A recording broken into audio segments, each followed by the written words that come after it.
Imagine this.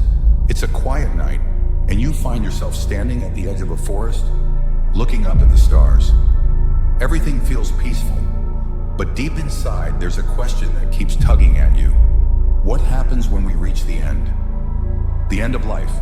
This is the phase of death called clinical death, the moment when the body begins its irreversible journey. Now picture this.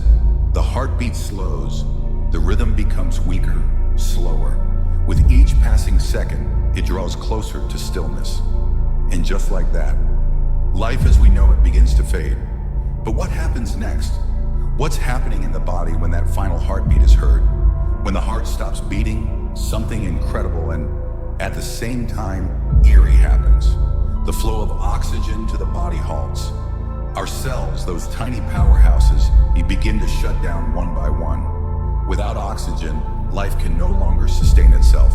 It's not instant, but it's the first step on the road to what we call clinical death.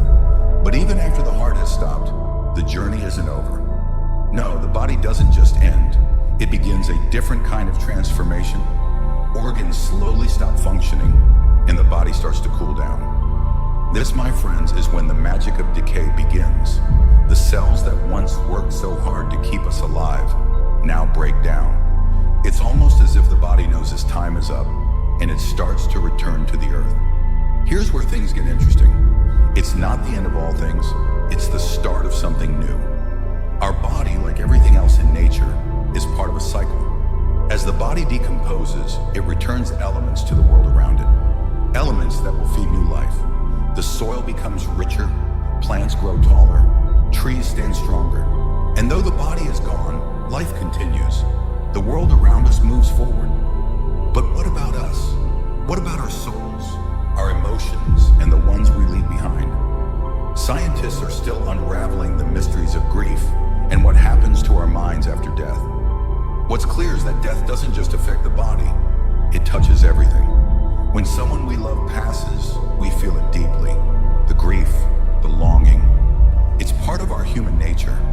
But even in the sorrow, there's a kind of beauty. Death reminds us of life's fleeting nature, urging us to cherish every moment.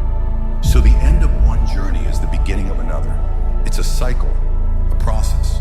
Death may be the final chapter for us, but it's not the end of everything.